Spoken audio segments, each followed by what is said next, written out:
Danny here in Toledo, Ohio with the one and only Albert Prince Bell, 22-0.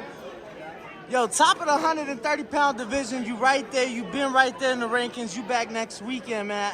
How you feeling? How has camp been? How excited are you to be back? Good. Feel good. I'm on track, making weight comfortably, easily. You know what I mean? Just excited to fight here in my hometown again. You know, it's a lot of big fights about to take place in my city, so I'm happy to be a part of both of them. You know what I mean? So we're here right now for the June press conference. It's just add more excitement to what's coming up for fight week for myself. And it's all go hand in hand. It's a beautiful thing. I'm just excited. Now, obviously, you're in the ring next weekend here in Toledo. You know, Jared's bringing ESPN out here July. You've done that in the past, and you continue to headline here in the city. How excited are you to not just be able to follow the footsteps of guys like Robert Easter, but now have Jared follow the footsteps of guys like yourself? It's all a process. I mean, it's easy. Like, I learned a lot from what Robert did and how he did it. Put my spin on it. Jared comes under. He got both of us look up to it, put his spin on it. You know what I mean? It's just these doors. It's kind of easier to go through now. You know what I mean? Now they broken through. You know what I mean? Then we got a whole generation of younger guys that's coming under us. A few of them is in the building today, and it's just a beautiful thing to be a part of. Man, we all making our step. Footprint on history of our city, one fight at a time in events like this. Now, obviously, title eliminator next weekend, but like I've said, you've been right there at the top of those rankings. What's it gonna take for you to actually get that shot at 130? We're just trying to force mandatory. You know what I mean? We already knew that Navarrete and Oscar Valdez is the plan for the world title. We got to do his work May 20th. But, you know, I'm right behind Oscar Valdez directly in the rankings. So, win or lose, I jump over space. Now I got two fights back-to-back before they even fight for the world title. So I should be right there knocking on the door and waiting with my hands like this after the fight is over. So. Is that a fight that you ever pursued or asked for? Because I'm going to be honest with you. Yo, I saw him fight Blue Nose when Jared was 2-0. That was Jared's second pro fight. I don't want to see that. Yeah, when Tyler fought Frampton. I don't want to see that again. It's damn near 4 years now. I think they think it's a safe bet, which I don't believe so. They both are able to prepare for each other now. Blue Nose he hasn't won a fight in 2 years, and he's fighting in a world title eliminator, basically. You know what I mean? You know the politics of the game, but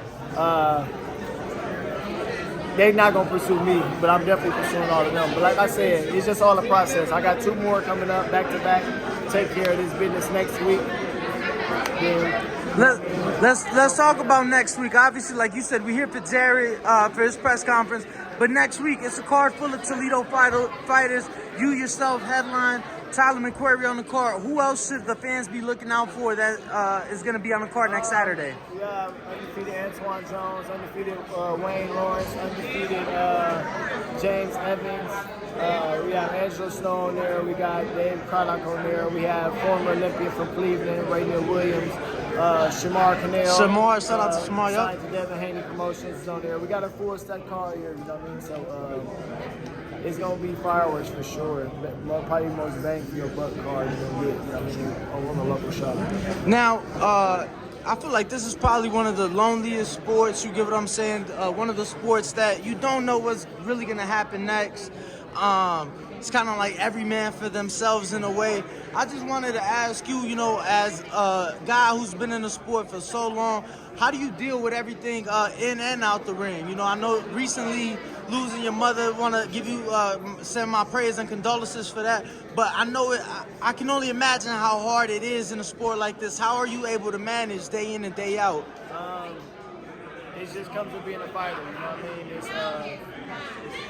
It's the same way you take focus and preparation and determination in ring, you gotta do it in life, you know what I mean? So you just take everything day by day, and you just try to stay mentally, you keep your head above water, you know what I mean, and stay focused on the task at hand. Life is a fight, so you just take it round by round, you know what I mean? I want to thank you for your condolences and prayers, you know, I definitely appreciate those. For sure. And it's just, that just adds extra motivation for me to make it. That's more of my why now.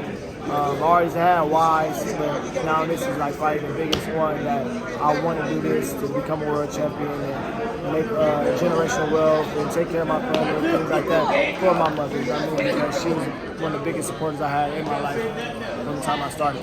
Absolutely. Before I let you go, I gotta ask. Not that long ago, we saw the WBC 130-pound title be fought for Osaki Foster, Ray Vargas. Your thoughts on the fight, you know, and obviously a potential matchup with Osaki sometime down the line. How do you like that? Yeah, for the first part, I feel like I knew it. I picked Osaki to win, to be honest. You know what I mean? I know he's an underdog in the fight, but I just seen how these styles matched up. I picked him to win.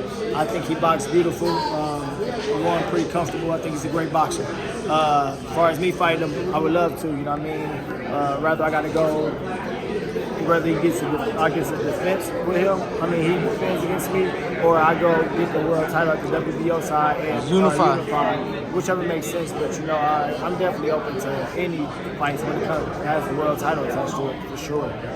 Well, May 13th, Albert the Prince Bell back in action, 22-0 at one of the top 130-pound fighters in the world. Let the fans know where to follow you, keep up with you, champ. Albert Prince Bell on Instagram, Albert Prince Bell on Facebook, Albert Bell 419 on Twitter. I mean, keep supporting me, fighting me, follow the journey. Was delayed, is not denied. Let's go, man. Appreciate you for your time. YouTube family, don't forget to hit that like button. Subscribe to the YouTube channel. Help us get to that 1 million subscribers. We're on the road to 1 million. And obviously, we have other great content on our Patreon channel. So since this video is over, head on over to our Patreon and check out all the exclusive content or right here on our YouTube members.